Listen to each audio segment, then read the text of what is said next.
everyone, it's Christina from the DIYmummy.com, and today I want to show you how to sew these beautiful faux leather baby slippers. My soft baby slippers free pattern and tutorial has been one of my most favorite blog posts and videos here on YouTube. I'll link to the original version of these baby slippers, but today I wanted to give them an update and make them with some beautiful faux leather and a copper finish, and use my Cricut Maker to make these. So I am using some Cricut materials. I have this faux leather in the pebbled patina finish, and then I also have this Cricut pack of designer fabric.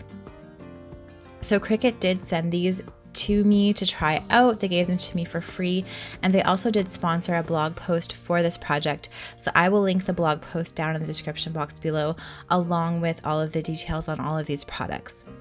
Now, you don't have to have a Cricut Maker to cut out all your material. You can just do it by hand, and I will leave the link to the pattern for that in the description box below if you'd prefer to do that.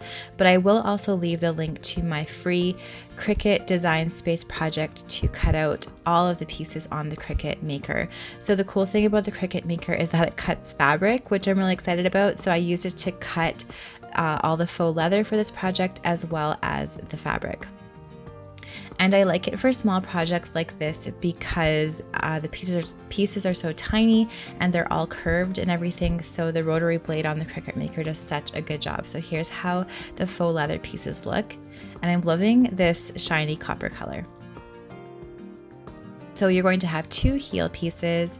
You're going to have 2 toe pieces. You're also going to cut a couple of 1/4 inch elastic pieces to be 3 3/4 inches long, a couple of sole pieces, and then a couple of circles out of fabric, which I'll show you later for some flower embellishments. Next, you're going to fold the heel piece in half like this, and then sew along the fold at about 1/2 inch from the fold to create a casing for your elastic. Then you're going to put the elastic that you've cut through that casing. I use a safety pin at one end to push my elastic through, and then just secure it at either end with your sewing machine. Now, if you're new at sewing, I'm going to leave a link to my friend Lisa at Farmhouse on Boone's sewing tutorials. She's doing a whole series on how to learn to sew, so I thought I would link that here as well if you want to learn how to sew and then do some simple projects just like this.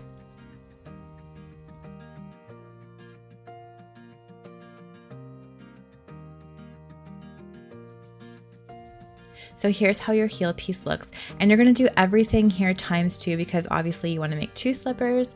And so here's how the heel looks when I'm finished making that casing and pulling that elastic piece through. Next, you're going to want to attach the heel to the toe of your baby booty. So I'm just placing the heel piece perpendicular to the toe piece, right sides together like this, and then sewing along. I'm doing a 1/4 inch seam, and I'm also using quite a long stitch, which is the number 4 stitch on my sewing machine. Then you're curving the heel piece around in a U shape like this and sewing the other end of it to the other side of your toe like this. I'm going to leave a link in the description box below to the blog post on this, and it has step-by-step pictures if you need any more clarification on any of these steps. So this is how the toe attached to the heel is going to look, and there's my 1/4 inch seam allowance, and then when you pull it, it's going to look like this with the toe in the front, the heel in a U shape in the back. And next I'm going to show you how I do this top stitch to make everything stay flat and stay in place. So basically you're just going to take your sewing machine again and sew about 1/8 of an inch from that seam to create a top stitch. That holds your seam down, and it also folds that little part on top of the foot over. The final step for these baby slippers is you're going to attach the sole of the baby slipper to the rest of the slipper. So I just pin them in place, making sure to match the centers, and then I'm sewing all the way around, right sides together. Again, I'm using a 1/4 inch seam allowance. Now, this fabric isn't as forgiving as the minky fabric that I used for my original version of these baby slippers, so just give yourself some grace. If you have to go around the slipper a couple times, that's okay, because you're not going to see the seam once you fold the slipper right side out. So you can see my seam isn't perfect. You can see I've gone over it a couple times. However, once I fold the slipper right side out, you're not going to notice the parts that I've missed there. So then I'm just cutting out 4-inch in diameter circles on my Cricut fabric. I just used a small floral fabric. Again, you could just use scissors if you want to do this as well. And then I'm taking my circles and a needle and thread, and I am stitching a running stitch all the way around the circumference of my circle, and I'm just using a regular needle and thread. The running stitch is just going in and out of the fabric all the way around, and then once I'm finished going all the way around my circle, I'm just going to pull my needle and thread tight to create a gather. And then this gathered circle, once you pull the edges out like this, creates a sweet little flower shape. So keep your needle and thread in the flower, and then you can just add a little button embellishment if you wish to the center. So just using the same needle and thread, pull it up and down through the button to secure it to the flower.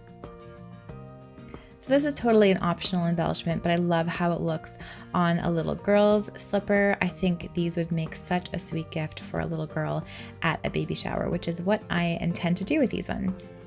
Then keep that needle and thread in your flower and then attach it wherever you wish to your finished baby slipper. So I'm attaching my flowers to the top sides of my slippers, and you're just going to go in and out of the flower and the slipper a couple times, and then just make sure to secure everything at the end with a nice tight knot.